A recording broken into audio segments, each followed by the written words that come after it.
Here we go. Hmm.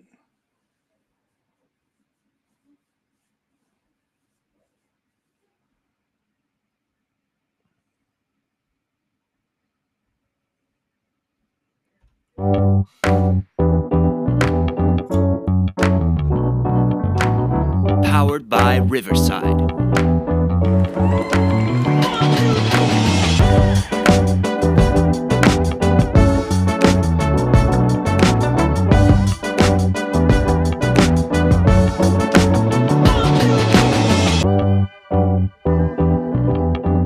What's going on, everybody? And welcome into a brand new episode of the Broken Wheel Bearing Podcast. I'm your host, Matt Codd, this evening, and alongside of me, my co-host, Jake Belts. What's up, Jake? What's up, Matt? How are you? Woo! Fast Saturday night racing on a short track down in Richmond, Virginia, baby. Oh, yeah. Love it. Absolutely love it. That is what summer's all about. I'm telling you right now, that race Saturday night, Jake, is exactly what we look forward to in a NASCAR Cup Series season. Only thing I hate about Saturday night racing, dude, my Sundays suck. Yeah, my Sundays are boring. I was at home on Sunday like, what am I going to watch? I But mean, I do love Saturday night racing. Saturday night racing is absolutely beautiful. It's the same way I felt after they got out of Atlanta, right? I was like, cool, Atlanta, night race, love it. Next day, what the hell? I got nothing. Now, granted, we're Phillies fans, so we do have the Philadelphia Yes. Phillies. But sometimes baseball doesn't compare exactly what the NASCAR does. The excitement, the roar, the engines, all that type of stuff. But I'll tell you right now, Saturday night racing is where it's out over the summer, dude. Jake, how was your weekend? Oh, weekend was good, man. Got a good weekend, good race on Saturday night. I get to watch with a bunch of good people, so it was a fun night. Looking forward to getting another Saturday night race this weekend. So Yeah, back-to-back Saturday night races, right? I mean, Richmond, then we got Daytona. Yep. But here's the thing: 2026 NASCAR Cup Series schedule yes, got dropped yet today. And I'm going to be honest with you, there was a lot of rumors. Last week on our show, we heard about Dover going to the All-Star race. I think we beat that one kind of into the ground a little bit. We'll talk a little bit about Dover and where it ended up on the schedule. But, Jake, fresh schedule just got released. What I did was I posted up on our Facebook page at the Broken Wheel Bearing Podcast. Feel free to view it as well. Not that many changes this year for next year. no, not that many.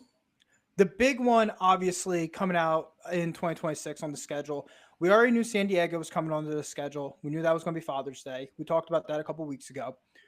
A couple of the surprises for me. Watkins Glen gets knocked out of that traditional August date. That goes now to Mother's Day up at the Finger Lakes. Watkins Glen goes to Sunday, May 10th. A little bit of a surprise there. I'm not going to lie. I'm going to be honest. You are playing with fire, possibly with snow. Yeah, in the Finger still Lakes be up in cold May. as shit. Yeah. Watkins Glen was a big surprise to me. Now be the first time that Fox kind of hosts the race at Watkins Glen. We also have a couple other big announcements. In the 2026 schedule. The All-Star race at Dover. It's been confirmed. What do you think about that? I mean, I'm not a fan of the All-Star race at Dover. It's going to be a condensed race. Two, it's going to be a night race or a day race, excuse me, because Dover's on lights. And they also put it back in May. They did put it back in May. And Jake, we talked about it for weeks. We talked about it for months. What is the biggest problem with Dover being ran in the spring?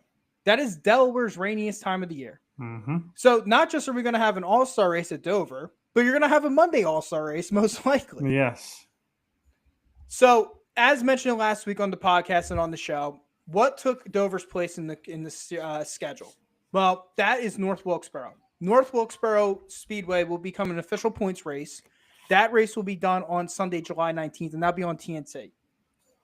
We kind of knew, Jake, that race was going to be a massive fight between the networks. First points paying race back at North Wilkesboro. All the networks are probably going to want that. Well, Fox ends up having the All-Star race, so they were pretty much technically out.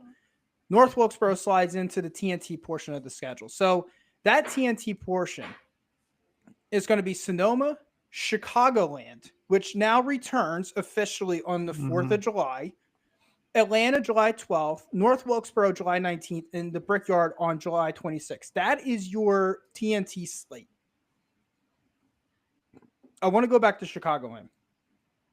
You and I have kind of talked about this over the course of time. I'm not happy. No, I'm not happy with Chicagoland being back on the schedule. And I've had some good conversations with some folks on our Facebook page at the Broken Wolverine podcast about this the last couple of days. What is old is new again. And for me, Chicagoland, everyone gets a hard on for Chicagoland Speedway. That's fine. It's a typical cookie cutter track. Well, the last race, the last couple of years, the slide job, and all that type of stuff. Guys, it is the same track as Las Vegas and Kansas. This is the same exact mistake that NASCAR made when they expanded by adding all these cookie cutters. And the argument that could be made is the next gen car is really good on these 1.5s. Let me challenge the audience tonight about this, because I hear about this all the time about the 1.5s in this next gen car. There's been some great races at Kansas. There's been some great restarts at Kansas. There's been some great races at Vegas. There's been some good restarts at Vegas. Outside the top 4, has the races at the cookie cutters been that spectacular? I don't think so. Not really. I mean, yeah, okay, we had the Hamlin and the Larson feud back in May of 2023 at Kansas, right? Where Hamlin ended up getting in the back of Larson, Larson ends up kind of wrecking. But at the same time, like, just because we had one example of a great race, and Kansas to me is one of my favorite tracks. It is. But the beautifulness of the track is going to be diluted with adding another 1.5 track to the schedule. And I get it. People are excited about Chicagoland. No, I don't want to lead the Chicago market. Was the street course the answer? To me, it was. It was different. It was a different type of track. You were in the middle of Chicago, so you still had the market, and the Chicago street course kind of sold out.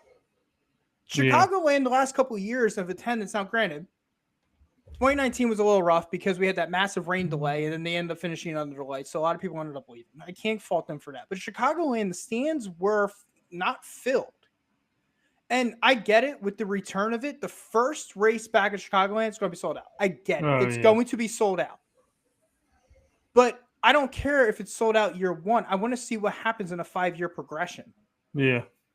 And if it's the same exact racing that we see at Kansas and the same exact racing we see at Las Vegas, to me, is it worth adding another 1.5 cookie cutter? And I know a lot of people are excited about it, but I'm not. I'm sorry. I'm not excited about Chicagoland. I think that they should have made Chicagoland or its race like North Wilkesboro. Yeah, you come back into the schedule as the All-Star race. Yeah. North Wilkesboro had to do it. But no, you take the Monster Mile out of it. And you're like, oh, we're going to give a track that we haven't raced on in years, a points-paying race. I don't think it's smart.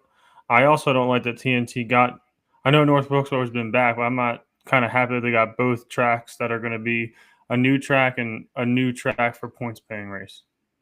I don't like how they gave them both of those. I would like to see North Wilkesboro under Prime. I think you and me both could agree with that. I totally agree. I totally agree with that. I completely agree with that statement. Kind of split these up a little bit, but like in regards to when you look at Chicagoland, you go back you gotta go on a sacred weekend as well. It's the 4th of July weekend, and that is now the special 4th of July race. Yeah, because I'm looking at the schedule here on my phone, Matt, and you got a lot of cookie cutter tracks like every other weekend. It feels like they're not really spread out that much in that one section.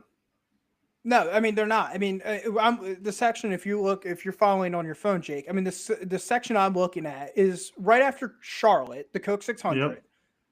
Sunday, May 31st, we have Nashville Super Speedway. Okay, not your traditional cookie cutter. It's a 1.33. Then the following weekend, we're at Michigan 2 miler. Then you got the Tricky Triangle, San Diego, and then you got 2 back-to-back road courses with San Diego and then Sonoma. But then you got Chicagoland. I get it. I mean, it's whatever is old is new again, and I feel like this is what the fan base back in the back in the 2010s kept complaining about. Mm-hmm. I don't want to. Here's the other question too to the audience tonight: if we continue running on 1.5s, what makes this schedule unique? What makes the schedule unique at this point? Okay, we Or- changed up a couple dates. We added North Wilkesboro as a points paying race, Mhm. but what makes it unique at this point? Yeah, And dude, 2 off weeks. It's yeah, you weird got too. 2 off weeks as well. You got Easter Sunday, which is April 5th Yeah, then you're off next year. August 2nd. August 2nd, which I'm thinking maybe there was something between the networks where it was like, Yeah. because that's when TNT and NBC are going to cross, make the switch. Mm-hmm. But I'm like, the Olympics aren't on next year. I mean, the No. Winter Olympics are on, but not the Summer Olympics. So I'm kind of curious on why there's that second bye week, Yeah. unless they're trying to expand the regular season or the playoffs all the way until November 8th, because maybe Homestead's not as close as we think it is for renovations, that they need more Yeah. time. That's the only thing I can think of. Yeah, because they have it as a November 8th, which I love. That Phoenix is not the end. That is not the last race anymore. Yeah, Love it. You just brought up Phoenix, right? And Phoenix was the championship race the last 5 seasons. This will be the 5th year. Your playoffs in 2026 are going to be Darlington, the Southern 500 on Labor Day weekend. No surprise there. The following week is going to be Worldwide Technology Raceway at St. Louis. Then you got Bristol as the cutoff race. Then the round of 12 is Kansas, Las Vegas. So now, okay, so we go back to the 1.5 cookie cutters. Kansas and Las Vegas back to back. Back to back. And then you got the Roval. Mm-hmm. Round of eight next year. You got Phoenix, Talladega, and Martinsville, which is that's a little bit of an entertaining round. Yeah, that should be a good round. That should be a good round as well. And then what you have next, and then the championship race at Homestead. Other notes from the schedule after it being released, Jake. Something I do like. I like New Hampshire out of the playoffs. I don't like them being in the playoffs this year. I really don't. I mean, I like New Hampshire. I like that race a lot. It's a random race that I enjoy. Do I think it's a playoff race? No. Track? No. I don't think Gateway is, but I don't think Gateway is either. I don't know. I think it's going to be interesting. I mean, like I said, I love Homestead, but you know the race that I want to end the year in? You know what track I want to end? Darlington. Yeah, Darlington would be pretty cool. That's what I thought it was going to be. The problem with Darlington, though, is I don't think they're ever going to take it off the Southern 500 week. No. Now going off the holidays, right? You have Memorial Day, which has always been the Coke 600. That's the international racing holiday of the year. Mm-hmm. Southern 500 is going to stay on Labor Day for the foreseeable future. They're never going to change it. But like, here's the thing with Chicagoland going to that 4th of July, and I'm sorry to harp on the Chicagoland, but I'm not happy with them being the 4th of July race. Number 2, I don't like what is old is new again, and people can call me hypocritical because North Wilkesboro comes back on the schedule. What is old is new again, essentially, right? Yeah. But at the same time, with Chicagoland, I think they had a legit opportunity to put a very entertaining race on the 4th of July weekend, and that would have been Atlanta. The second Atlanta race on the 4th of July would have been a lot better than what they did with Chicagoland. Mm-hmm. I agree. Couple of things that end up staying in place. We're going back to the Bowman Gray Stadium for the Clash. Yeah. That was pretty entertaining last year. I was actually pretty happy with the Clash. I thought it was pretty clever at Bowman Gray. When they first announced it in 2024 that we were going there in 2025 for the Clash, I was kind of skeptical because of the weather. But even though it was cold, it sold out, and it was a great, entertaining race. Yeah. So I'm happy that we're going back to Bowman Gray. Let's have a little consistency for the Clash. Daytona 500 this year is going to be on President's Day. So the NFL, if you're listening to us live, the NFL has not fucked that up yet, which is great. Atlanta stays race number 2. The first Atlanta race stays race number 2 in 2026. That'll be on February 22nd. And then we're going out to Coda on Sunday, March 1st. So a lot of consistencies within the first 5 races. Throwback weekend at Darlington. That's going to be on Sunday, March 22nd. I feel like that's a little early for Darlington. I feel like the weather sometimes could be unpredictable. Yeah, I would have swapped that with a Kansas or Texas. Texas. I probably would have put Texas there, but Darlington and then Martinsville, and then we go into the Easter holiday. Bristol stays kind of after, like, in that mid-April schedule once again, which is nice because there always could be a snow threat in the March timeframe. I'm glad that they have an April date. Kansas bumps up to Sunday, April 19th, which is going to be very interesting because that's, to me, a little bit earlier than what we're usually used Yeah. to in May. Talladega follows up by Kansas, and then you got Texas on Sunday, May 3rd, and then we go to Watkins Glen. And again, that Watkins Glen date is very interesting. Yeah. They're going to be. That's going to be a toss up. It is. I like that on Mother's Day. Honestly, if you're, that could be a nice little show on the road. Yeah. Wine Country Mother's Day weekend. I could sell that one pretty quickly. Like I said, the Amazon Prime portion is going to be Charlotte, Nashville, Michigan, Pocono, San Diego. Those 5 races are going to be on the Amazon Prime network. 4 out of those 5 races basically stay intact from what they were in 2025. The only difference is that Mexico City is getting swapped out with San Diego on the name of these. I should go back to my thought about what's her name's getting 2. I mean, Prime does get San Diego, so. Yeah, I mean, they do, but like, I mean, this is where I don't really care for this part of the schedule, right? You go San Diego and then you go Sonoma, go back to back road courses, but the same thing could be said this past season. We went from Chicago, we went to Sonoma. Yeah. Like I said, New Hampshire falls out of the playoffs. They go back into the regular season, but they have a late regular season date, which is now going to be Sunday, August 23rd, 2026, up at the Magic Mile. Daytona stays as the elimination race, which was no surprise. They love that spot for that race. I think it's a great spot for it. I think it's a great spot too. You start at Daytona and the regular season Daytona. Like, and I also feel Daytona. Like it. And if you're a guy that's not, anybody can win there. Yeah, we've seen it last year with Harrison Burton, right? Saw it last year with Harrison Burton. Mm-hmm. Like I said, the playoffs stay pretty much intact. The only difference is that Homestead takes on the championship race as they have prior to 2020. Phoenix gets bumped to October 18th. And then New Hampshire falls out of the playoffs in the spot for Homestead. So if you're listening to us live on Facebook or YouTube, feel free to chime in on the schedule discussion. What do you like? What do you not like about the schedule? Are you excited about Chicagoland? Because I'm getting a lot of mixed reviews right now. That's the one track I continue circling, and I'm sorry to beat this dead horse. I am not impressed with Chicagoland coming back to the schedule. I'm not. I don't need the other 1.5 cookie cutter back on the schedule. I don't. I'm sorry.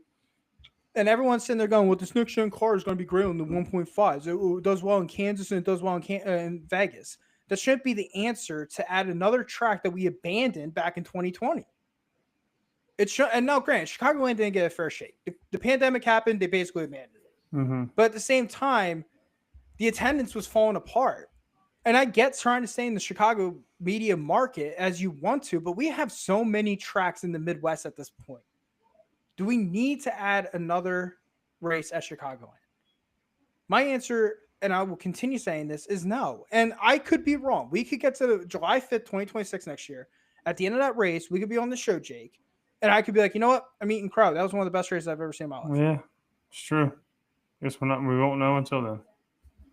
Absolutely.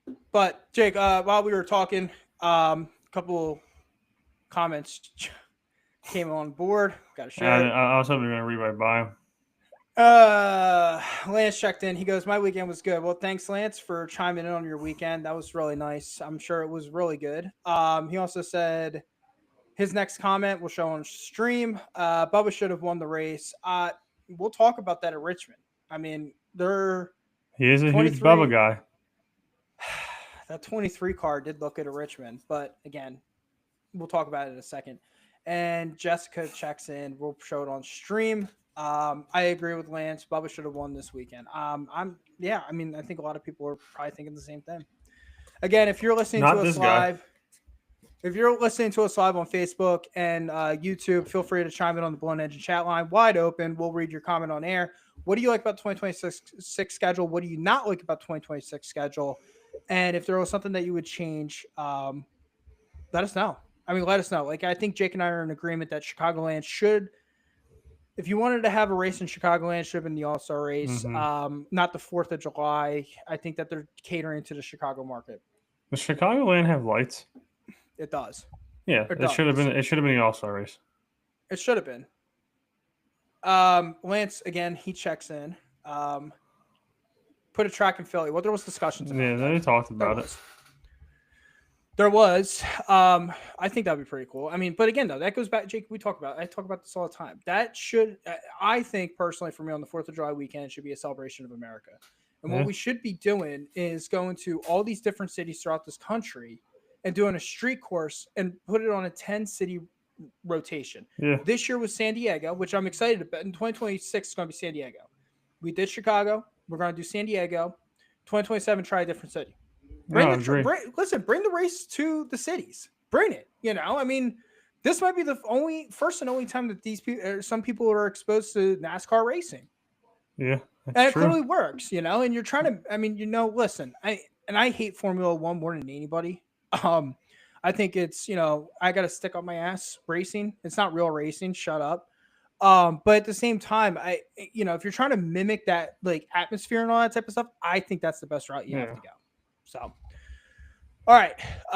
Enough of the 2026 schedule because we're still in 2025, Jake. This past weekend, Richmond under the lights. We talked about it. Short track racing, Saturday night, Richmond International Raceway. That's everything that summer is in this sport. Short track racing under the lights in the hot weather. Yep. What did you think? This was the first and only time we're at Richmond, which I'm a little upset about. I think Richmond should have 2 dates. I do. But we're first and only time we're at Richmond this year. What do you think of the race on Saturday night?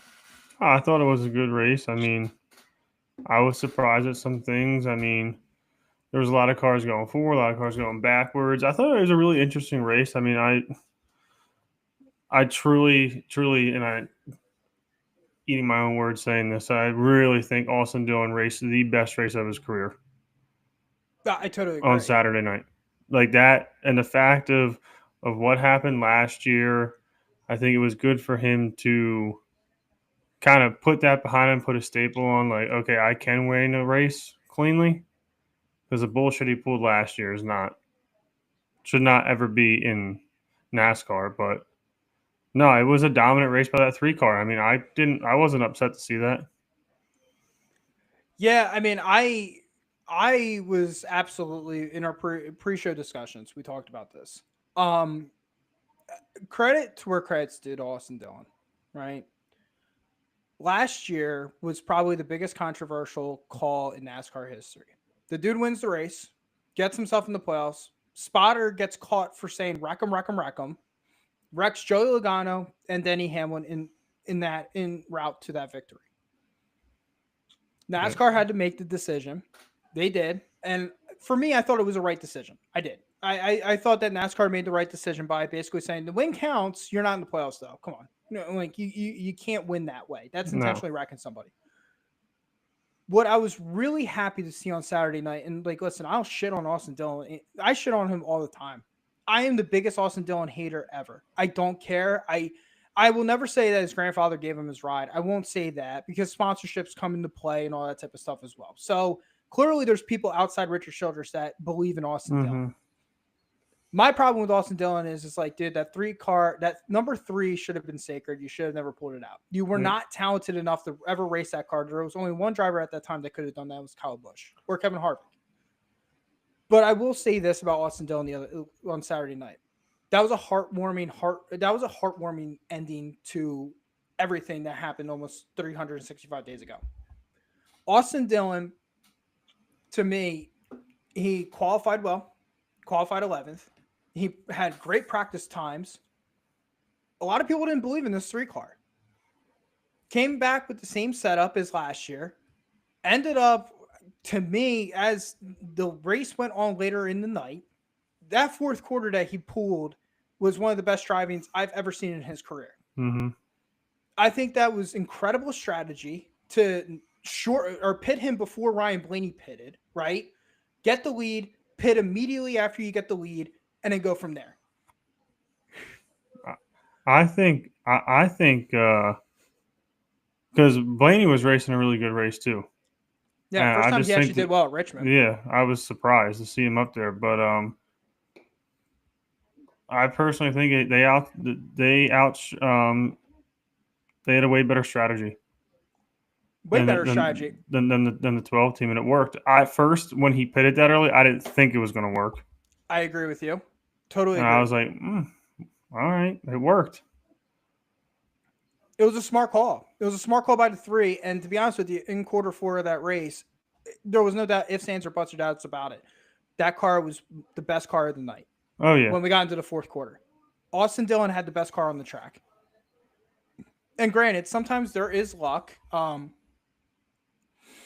There is luck, as we mentioned with Lance's comment about Bubba should have won this race. And yeah, Bubba had a great car. He was leading a lot of laps earlier in the race. But unfortunately, pit road penalties and errors ended up costing him a victory.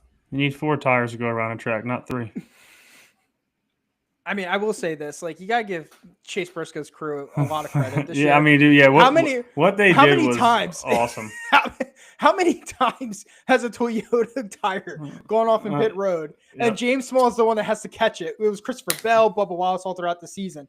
But the one thing about going back to Austin Dillon, though, like, I did not, and I agree with you. I didn't think that strategy was going to work. As soon as he passed by Ryan Blaney, I said Blaney is getting hot at the right time in this race. There is no way you pass him for the lead, and then you give Ryan Blaney 2 extra laps on fresher tires that you're gonna be able to hold him off. Now he did, and to be honest with you, not just did he hold Ryan Blaney off, Blaney fell to 3rd at the end of this race. Alex Bowman was the one that finished 2nd. Speaking of that, final stat line, courtesy of NASCAR.com from the Cookout 400 on Saturday night. Austin Dillon ended up winning this race, followed up by Alex Bowman, Ryan Blaney, Joey Logano, Austin Cindric, Kyle Larson. Daniel Suarez finished 7th. Josh Berry finished 8th. Brad Keselowski finished 9th. And Denny Hamlin finished 10th. Your stage 1. Tyler Reddick won stage 1, followed up by Bubba Wallace, Denny Hamlin, Austin Dillon, Austin Cindric, Christopher Bell, Ryan Blaney, Brad Keselowski, Josh Berry, and Daniel Suarez. Stage 2 winner was Bubba Wallace, followed up by Daniel Suarez, Ryan Blaney, Austin Dillon, Alex Bowman, Ryan Preece, Carson Hocevar, Austin Cindric, William Byron, and Kyle Larson. Final laps led coming out of Richmond from Saturday night. Austin Dillon, he led for 107 laps in this race. Ryan Blaney led 39. Austin Cindric led 2 laps. Kyle Larson led 9. Daniel Suarez led a lap. Brad Keselowski led 2. Carson Hocevar led 10. Michael McDowell led 6. Bubba Wallace led 123. Tyler Reddick led 41. And Ryan Preece, who started on the pole, ended up leading 60 laps in this race. So those are all your final scoreboard from Richmond from Saturday night. So again, Austin Dillon, everyone who wins a race in NASCAR, something, I don't want to say luck is probably not the right term, but a lot of good things have to go your way, right? Yep. Austin Dillon had the right setup. He had the right car, led 107 laps. First time that the 3 car actually led over 100 laps in a race in Dale Sr. That's insane. It's crazy. That's that. I read that stat the other night. I forget who it was from. I'm sorry I can't give you credit on that one because I forget. I read that stat. I'm like, geez, that's almost like 20 something years ago now, or over 20. That's almost 25 years ago, right? 25 years ago. A couple drivers I want to talk about tonight outside Austin Dillon. And we'll go back to Austin Dillon a little bit later because there's a lot of more in-depth stats I want to talk about him on. Alex Bowman finished this race in 2nd. I thought the 48 car had one of the best strategies in this race. I just don't think he had the closing speed late in that race. And then on top of it, as we were going to 10 laps to go, he was getting into the lap traffic that Austin Dillon was already passing. You saw it, the frustration with Blake Harris. They cut the lead down to 2.96 seconds, then ended up bumping it back up to 3.21 while he was in the lap traffic. Man, another tough break for this 48 team. And with Austin Dillon winning this race now, Alex Bowman goes to Daytona. He is now the last driver who is on the cut line going into the playoffs. Yeah, I mean, from what I vaguely remember when he all raced, but no, I was sitting there and I was like, damn, Alex Bowman's racing pretty damn good today. And I actually was saying, I was sitting there talking to my dad. I'm like, I literally what you just said. I said, if this lap traffic wasn't in his way, he was going to catch him. Easily. He was way faster. I wouldn't say way faster, but he was running faster laps than Austin Dillon was. Now, I guess my question, like going back to you, like what you were saying, like Alex Bowman was faster in that late portion of the race. And I don't disagree with you because the times, and Lee Diffie, Jeff Burton, and Steve Letarte said in the booth, Alex Bowman was running faster laps than Austin Dillon. But because of Austin Dillon's short stop, or because Austin Dillon, where he pitted in that race, was Austin Dillon just preserving the tires, or was Alex Bowman really that fast? I mean, Austin Dillon is better at these shorter tracks. So I mean, yeah, it could have been saving the tires just to make it to the end. I think he had that comfortable lead that he didn't have to go all out. But who knows? Yeah. I mean, and that's the best part. We'll never know because of the lap traffic. I mean, now Alex Bowman did have some choice words on his radio at the end of the race. His team, as Austin Dillon's teammate in this race was Jesse Love. Jesse Love was somewhat blocking up the 48. There was some choice words on the radio. They were not happy. Alex Bowman was. Yeah, I mean, going back to Alex Bowman, 3 cars out of the Hendrick stable are locked in the playoffs. Byron, Larson, Elliott. And when those drivers are winning races, and Alex Bowman hasn't won a race yet this year, and Alex Bowman is very capable of winning races. I'm not saying I am not an Alex Bowman hater. I like Alex Bowman. I like how he worked his way up, developmental driver, all that type of stuff. I root for Alex Bowman. It's got to be very difficult when you see your 3 teammates locked into the playoffs after winning races. And it's like you have just come up so short. And now, not just have you come up short on winning the race to lock yourself into the playoffs, you are going to be playing Russian roulette this Saturday night at Daytona. You reckon that race, you're gone. You are gone. I know he said he's a little optimistic right now that with the points, maybe if Tyler Reddick has a rough night, maybe he can get in on points. There's a lot of things that you don't control your own destiny at this point. Exactly. And I think that's the biggest fear with Alex Bowman. It's this 48 car could miss the playoffs because, again, you don't control your own destiny. You're rooting for another driver to have a bad night in Tyler Reddick, which he did on Saturday night. I'm not saying it's not possible. But the other thing too is that you're going to pack racing, dude. Yeah, you're going to pack racing. Yep. You're going into the wild, wild west with you're basically playing Russian roulette, dude. I'm just saying. I mean, he basically cannot wreck, which you can't even predict when a wreck's going to happen. Well, it's going to happen with 15 to go. Yeah. Oh, yeah. Well, obviously. Yeah. And then another thing is, if you want to try to make it in on points, Reddick came and finished the first stage. And if he does, you better hope he doesn't finish where he's getting freaking stage points. Yeah. I mean, listen, I don't think stage points are going to – I personally, to me, do not believe stage points are going to get you into the playoffs this weekend. No. I think for Alex Bowman – it's win or hope a person who already won wins. There's a lot of drivers, man, going into this weekend that can pull off the upset at Daytona. And we saw it last year with Harrison Burton. So, and, we're going to talk about the Daytona picks in a little bit. Third driver we're going to talk about tonight, Ryan Blaney. You said it best earlier in the show. Blaney, this was his best Richmond finish of his career. Finished third. He's always had issues at Richmond, which is really weird. He's a good short track racer. Always had issues at Richmond. More so his pit crew sucks half the time when they get to this track. Yeah. They always have issues. But he finished third. For a while, he was leading this race. Yeah. And I know Austin Dillon got really good in quarter 4 of this race. Once Austin Dillon passed Ryan Blaney, to me, and you said it recently, a couple minutes ago on the show, I did not think Ryan Blaney was out of this race. I didn't until I saw how far ahead Austin Dillon got it ahead of him after the whole green flag pit strategy. What do you think of Ryan Blaney on Saturday night?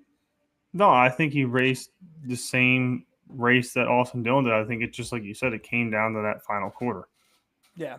And I just think Austin Dillon's team was smarter to come in early. And then it's like you say, man, you hit that lap traffic, and the guy in first is multiple cars ahead of you that are lapped down. I mean, it's not easy to run around. These guys aren't going to move for you. No, they're not. They're not moving for you. So I just think Austin Dillon at the end of that race was a lot better when it came to lap traffic. getting around them. I think he was a lot smarter. His team was a lot smarter. They had a better plan. But I still don't want to count out Blaney. I think he raced a really good race all night. He was up there all night. I think he raced very well. Yeah. Well, and you said it best, right? When we were talking about Ryan Blaney, it was getting around traffic and all that type of stuff. And like, yeah, the fresher tires. And this is why I love Richmond as a track. Since this next gen car, I don't think Richmond gets enough credit. Tire wear is a real deal at that track. Mm-hmm. And I know last year in the fall, they ran the soft tire, the option tire, the hard tire. They ran all different types of tires at that track last year in the fall race. Or in the summer race, excuse me. But Richmond, even before they did the option tires and all that type of stuff, Richmond's tire fall off in this next gen car. When we look at short tracks, everyone complains about the short track package. We should be looking at Richmond basically going, how do we get more races like Richmond at these tracks? Mm-hmm. When these cars put fresh sets of tires on them, I mean, you are going almost like, 3 miles per hour more quicker than anyone on old tires. And we saw that in stage 1 with Ryan Blaney, or with Ryan Preece, excuse me. Preece was leading this race. Granted, Preece had a great start to the weekend. I don't know what happened to him at the end of this race. But Preece led the first 60 laps from the pole. Hamlin and Reddick, to me, they ended up coming down pit road, and I know what Preece's strategy was. They didn't think they had enough tires. They wanted to preserve a pair of tires or a set of tires for that last ending caution, have fresher tires in case that happened. Now, granted, that did not happen in this race. But the one thing was, the strategy was right, never prevailed. But the one thing is when Hamlin and Reddick both put those fresh set of tires on, I mean, they were outpacing Ryan Preece. I mean, I think Preece was running laps at 122 miles per hour. Reddick and Hamlin were running laps at 125 miles per hour. I mean, there was a massive difference in speed when those fresh set of tires came on. And Ryan Preece wasn't the only one. Chase Elliott was on the same strategy.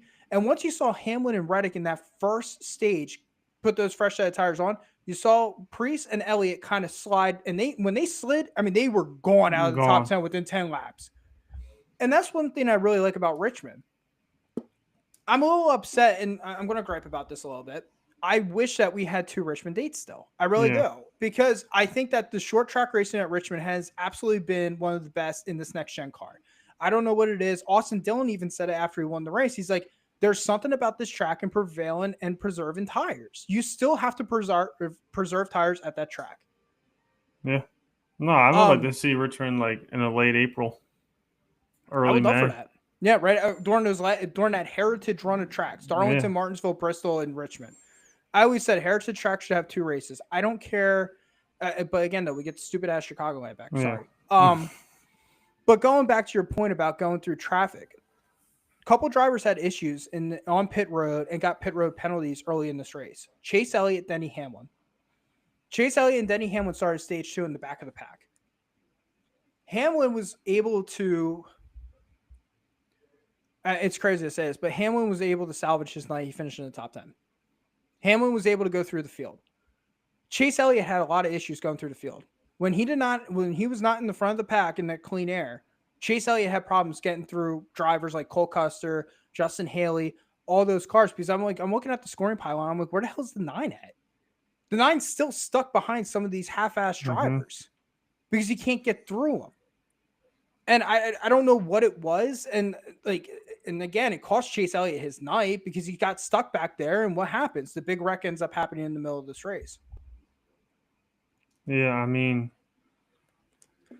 you got to be all around fundamentally good driver in dirty air, clean air, lap traffic, no traffic. I mean, not saying that Chase Elliott isn't, but it showed. And I mean, and like you also got to look, Hamlin has a lot more experience than him, but I feel like every time Chase is in dirty air, this is him.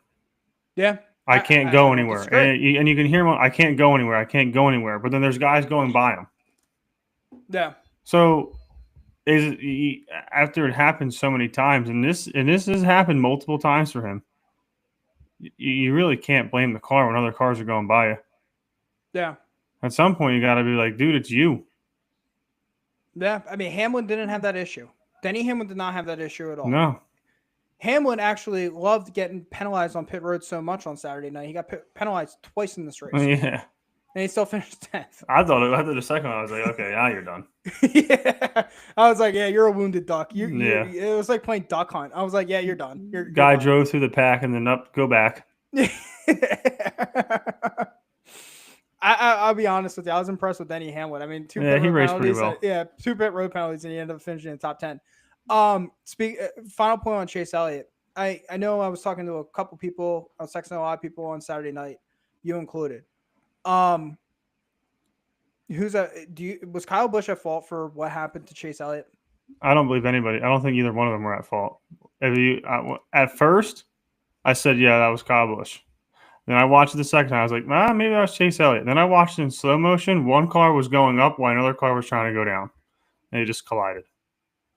That's how my final thing is, Elliott was coming down and Busch was trying to go up. I don't know why Busch was trying to go up. There was no one in front of you. No. But at the end of the day, one was going up. So, I mean, if you're going to push the fault closer to one other person, it will be Kyle Busch. Because why are you going up the racetrack? There's nobody in front of you.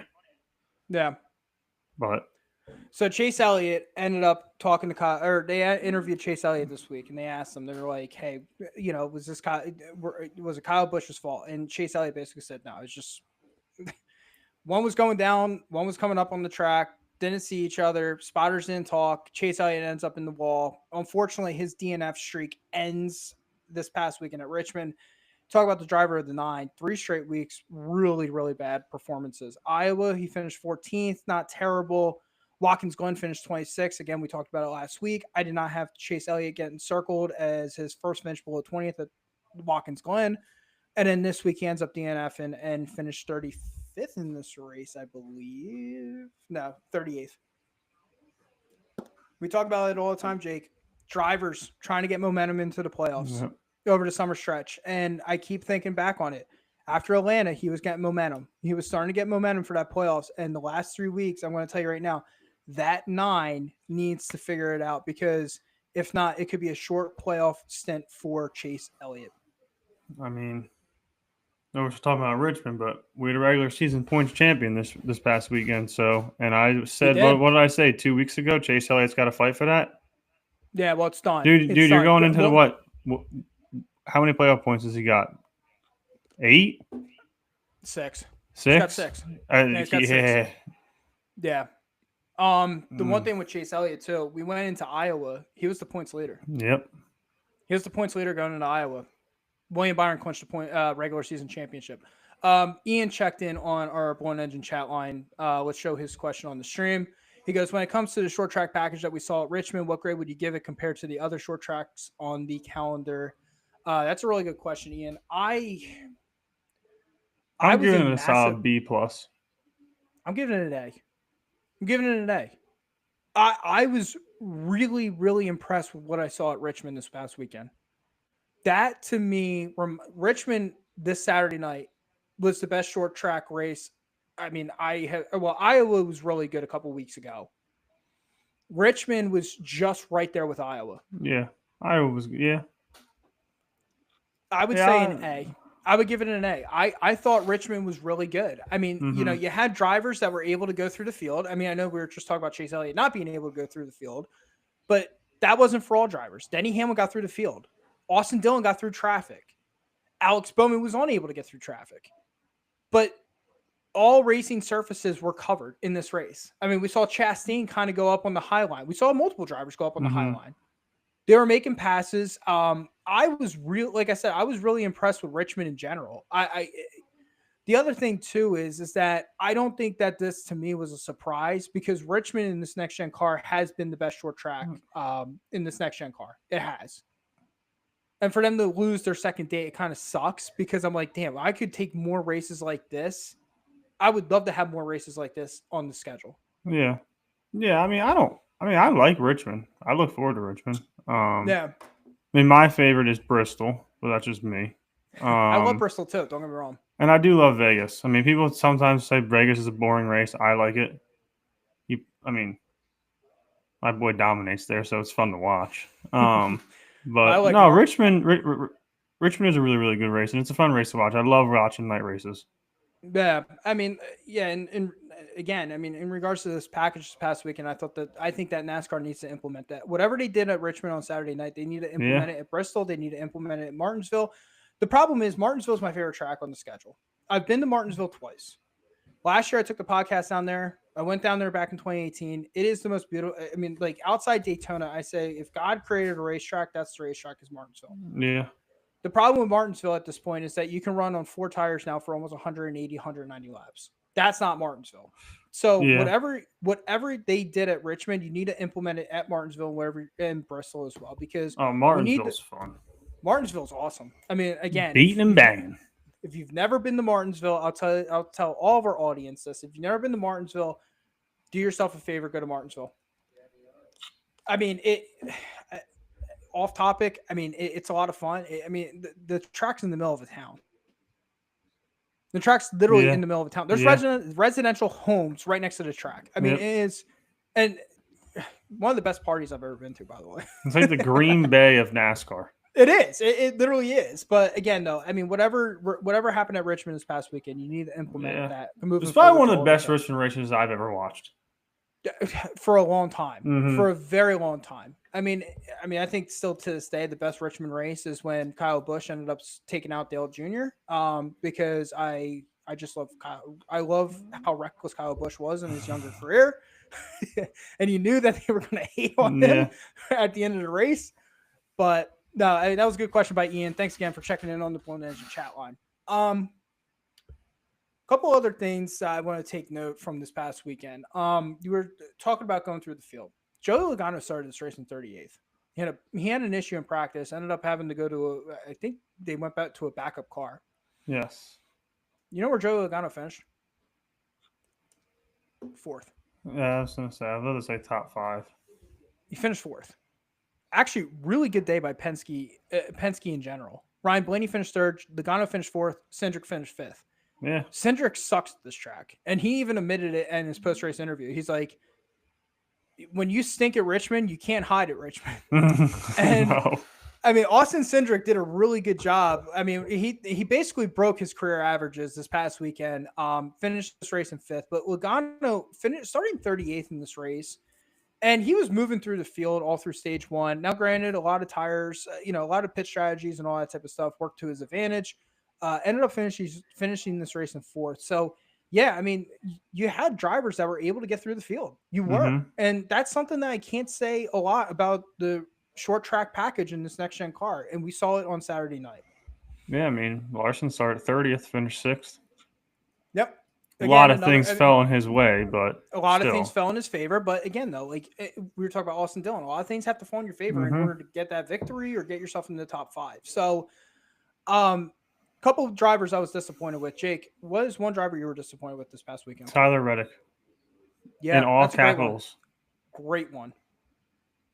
All capitals. Tyler Reddick. I don't disagree with you. Now, granted, I think that the wreck was not his fault. No.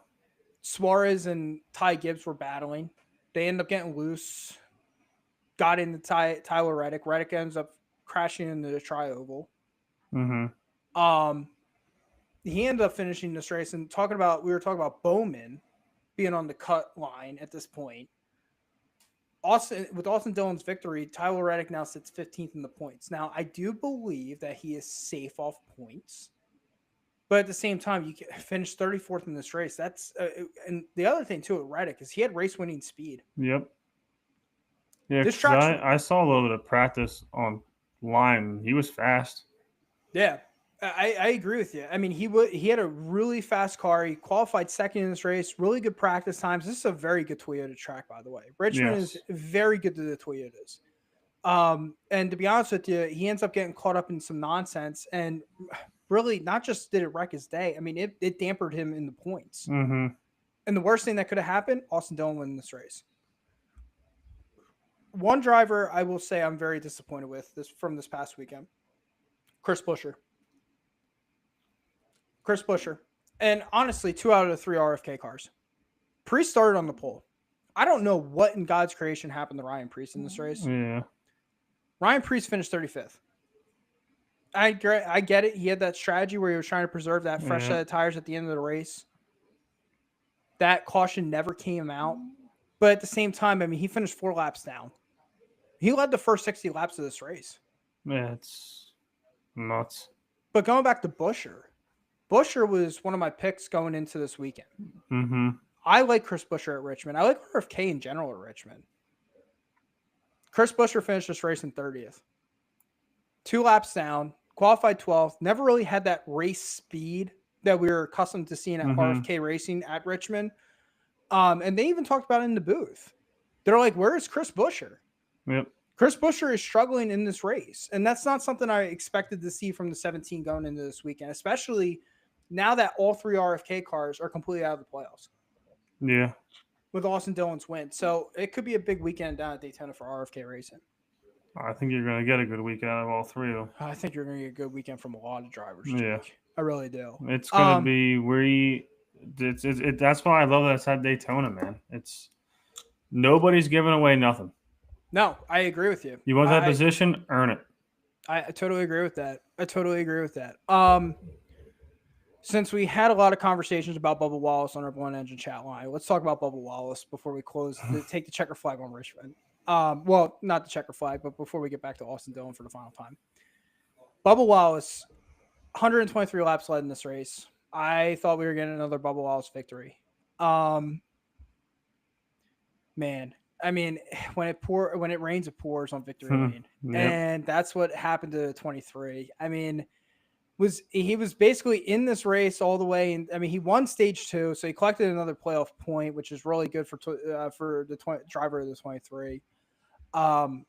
But I mean, when that tire went off on the car, you knew his day was over. But it was done. just like, you look at 23XI, it's like, damn, two out of those 3 drivers had race winning speed, and the unexpected happened in the race. Like we just talked about Reddick and race winning speed, all that type of stuff. He's hunting down Denny Hamlin. Suarez and Ty Gibbs getting to each other. There goes Tyler Reddick. Well, then, okay, that's fine. 23XI is like, well, we got Bubba Wallace who's leading this race and won stage 2 and has been absolutely incredible in this race so far. And what happens? Loose wheel on pit road, ends up killing his day. We talked about earlier on the show, James Small and Chase Briscoe's team. Save the day. Saved the day, put the tire back on, but it was too little too late at that point. I did watch a replay of that. He did, from what I saw, he took off too fast. Yeah, and I think he was really like, I got to get back out. I think it just, and it, dude, it's a split second. Well, that's the problem, right? And like even his crew chief and his crew is like, no, wait, and then all of a sudden he took off, and you heard it on the radio too. It was like he took off, and then that was it. It was done, and they knew the wheel was loose, and ends up coming off in pit road. Like I said, Chase Briscoe's team ends up putting the tire back on, but like I said, little too late at that point. He ended up finishing 2 laps down in this race, and he finished 28th. I will say this, again, talk about drivers that are getting hot at the right time in the playoff, going into the playoffs. I look at this 23 team, man, and they have really, really have caught my eyes. Yeah. They won at the Brickyard. They ended up having that issue out in Iowa with the broken toe link, fixed the broken toe link, ended up finishing top 5. Watkins Glen's not a good track for him whatsoever. Ends up finishing in the top 10. Looked like he was coasting for at least maybe not a win, but maybe a top 5 finish at Richmond. Ends up having an error on pit road. That's going to eat at him. This 23 team is real. They are a real team going into the playoffs. And last year, Bubba Wallace qualified on the pole at Darlington. 23XI and Toyota in general really has a lot of speed at Darlington. If Bubba's able to just win at Darlington, I mean, how easy, how much of like that relief will that be for Bubba Wallace? Because you go to Gateway next, and then you follow that up with Bristol, where he's decent, but like just get that win. I mean, I do like the 23 going into the playoffs. They have really showed up as of late. Oh yeah, definitely not a guy to foreshadow. He's going to be good. One thing that was interesting is William Byron, after he won the regular season championship, he said it best. He's like, one guy's not running away with it this year. No. One guy is not running away with it like we've seen in years past. So, this could be a very, very wild playoffs. And I said that during the 2024 playoffs. I thought 2024 was that was a show. That was immaculate because of the tracks. This year going into the playoffs, though, I think I would say 15 of the 16 drivers have a legit shot at the championship. Oh yeah. The only one, and William Byron's been strong the past few weeks. And I mean, he's probably the only guy that's more than likely has a free walk into the second round. But yeah, well, now he does with the regular season championship. One thing I want to stand corrected on from last week's show, Jake. Jeff Burton actually explained it in the booth on Saturday night. He was talking about Shane Van Gisbergen, and last week I said it on the show. If SVG stays about 25th or higher with the amount of playoff points that he has, he should make it to the second round. Jeff Burton actually did the stats, and they corrected it in the booth. It's not 25th. He needs to finish 19th or higher with all the playoff points to make it to the next round. I mean, that's a tall task. That is a very tall task. Now, granted, that's all pending everyone's average finishes and all the trajectory lines lining up the way that they all are. We know drivers in the playoffs are always going to have issues. They're always going to struggle and all that type of stuff. So basically what you're saying, that basically the people who are going to make it to the second round automatically basically is going to be Byron, Hamlin, and Larson and Bell? I would, unless they wreck out of every single race. Okay. Which I don't think is going to happen, but you never say never. So before we take the checker flag on Richmond, like I said, we started tonight's show with Austin Dillon. We're going to finish off tonight's episode with Austin Dillon before we get to Daytona. Austin Dillon, all again, courtesy of driveraverages.com. Thank you to you guys for doing all this data for me. Austin Dillon in this next-gen car, his best track in this next-gen car is Richmond. His best average finish in this car is 12.3 at Richmond. In 7 races, he's won 2 of them. He's got 2 top 5s, 4 top 10s. He's led 142 laps at this track, with his average start being 17.1. Austin Dillon, again, he's led 142 laps at Richmond in this next-gen car. All other tracks, he hasn't led more than 20. He hasn't led more than 15 laps. Wow. Yeah. So, for whatever reason it is, with Austin Dillon at Richmond, he understands this track. He comprehends this track. And like he said in Victory Lane, he's like, he's like, I know how to preserve the tires with the best. And he proved it again on Saturday night. And like I said, it was a heartwarming story considering the fact of the nonsense that occurred last year in 2024. Yep. So, all right. That takes us to the checker flag with the Richmond discussion tonight. Let's get to our standings as we head to Daytona. Updated standings coming into Daytona this week. William Byron, he clinched the regular season points championship. He's won in the points. Chase Elliott still sits at 2. Hamlin sits at 3. Larson sits at 4. Blaney sits at 5. Bell is 6th. Reddick is 7th. Briscoe's 8th. Bowman's 9th. Bubba Wallace is 10th. 11th right now is Chris Buescher. 12th is Joey Logano. Ryan Preece is 13th. Ross Chastain's 14th. Austin Cindric's 15th. And Kyle Busch is 16th. That's non-playoff points. If we add the playoff winners into the mix, well, your first 3 out now are Kyle Busch, Ryan Preece, and Chris Buescher, because Josh Berry, Shane Van Gisbergen, and Austin Dillon have now officially clinched playoff spots. So those are your final standings going into Daytona. So with all that being said, Jake, all the roads lead to Daytona. I'm going to throw all averages out the window. Mm-hmm. I don't really give a shit about averages this weekend. You can have a driver that's really good, all that type of stuff, have incredible stat lines, data, all that type of stuff. It's Russian roulette, baby. Who's your picks? I'm going to go with who do I want to win? Brad Keselowski, but he's not my pick. I'm going to go with trying to think who the heck would I want to go with.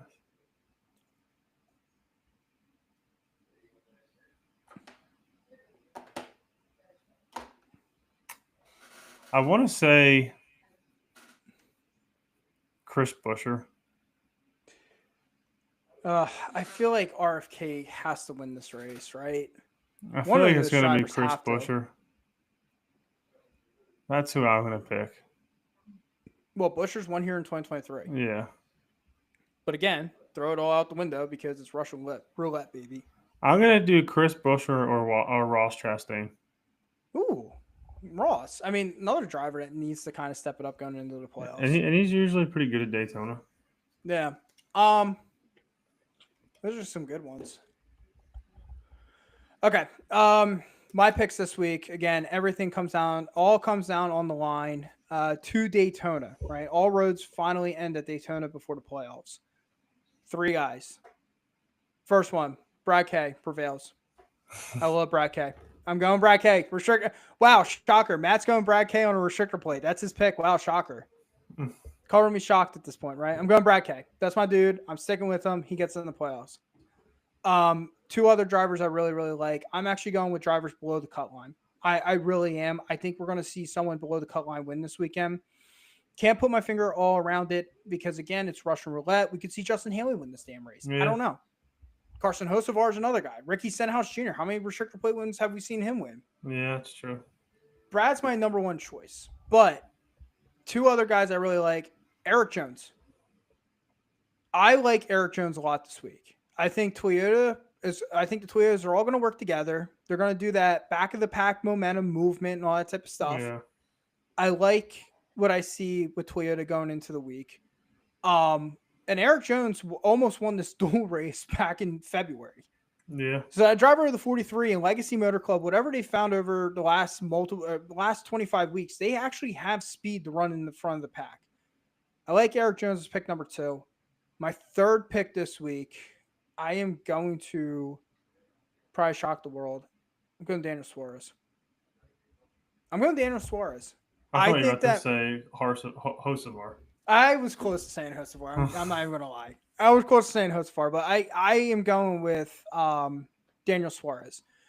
I think he's been actually pretty good the last 2 weeks. And yeah. I think that for someone whose season pretty much is basically over, if he doesn't win, the season's over for him. Exactly. He's a lame duck in that 99 until the end of the season if he doesn't make the playoffs. I mean, hey, look, I want I want a driver that has their back against the wall this week. I mean, and that's the other thing too. With how many drivers are below the cut line, we know how dirty they're going to race. Oh yeah. I don't think anyone above the cut line wins this week. I really don't. I think it's going to be someone below the cut line. That's going to push Alex Bowman out of the playoffs. Mm-hmm. That's going to be your upset right there. So I'm going to go Keselowski, Eric Jones, and I'm going to go Daniel Suarez. Well, since I only said 2 and you didn't say his name, I'll do Carson Hocevar with my 3rd. Should we go into the Blue Engine chat line, show some of these comments? Let me take a look. Before we close out? Yeah, before we close out tonight. We had a lot of activity on it. Nah. Yeah, I guess the last one. But we kind of already went by it, but yeah, we can do the last one. Yeah, well, okay. Lance checked in about Kyle Busch and Chase Elliott. He said the car was coming down. The car coming down was at fault? That was Kyle Busch that was coming down. No, it wasn't. Elliott was coming down. Busch was going up. Elliott was going up. He was just pushed by Zane. Oh yeah, that's right. Yeah.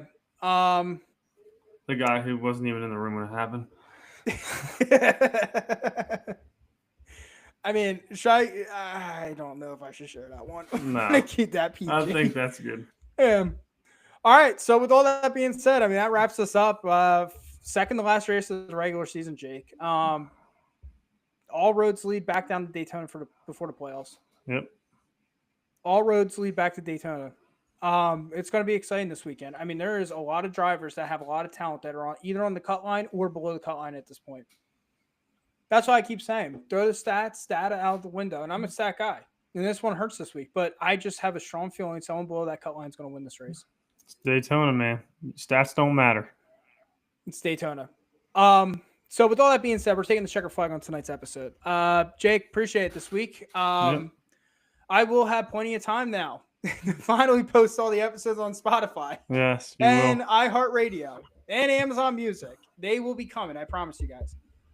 With all that being said, again, appreciate everyone's love, support. Follow us at Broken Wheel Bearing Podcast on Facebook, iHeartRadio, Spotify, and Amazon Music. Like I said, you will, if you follow us on those 3 streaming services, you're going to be about getting what? I stopped after Kansas. So there's probably going to be about 14 episodes. They're going to be just loaded up. Got a lot of episodes. Yeah, a lot of episodes. I got a lot of editing to do as well. So I keep saying it every single week. It's eventually going to happen, right?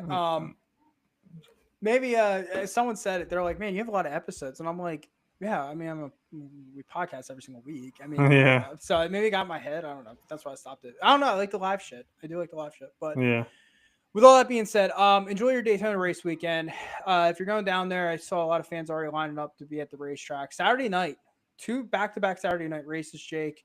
I'm excited to get back on the Sundays because, like I said, I hate when they race. I love when they race on Saturday night. I hate when they run on Saturday night because I am bored out of my mind on Sundays. With all that being said, Jake, it's been a pleasure this evening. Yep. Look forward to next week. Again, next week's episode, it might be in the air due to life news on my end. So we'll keep you informed on our Facebook page at the Broken Wheel Bearing Podcast. Hopefully we are back on air next week. With all that being said, enjoy your wonderful Daytona race weekend. If you're going, enjoy. If not, enjoy it at your house. We'll chat next week. Stay blessed. Love all you. Talk next week. Good night. He didn't slam you. He didn't bump you. He didn't nudge you. He rubbed you. And rubbing, son, is racing.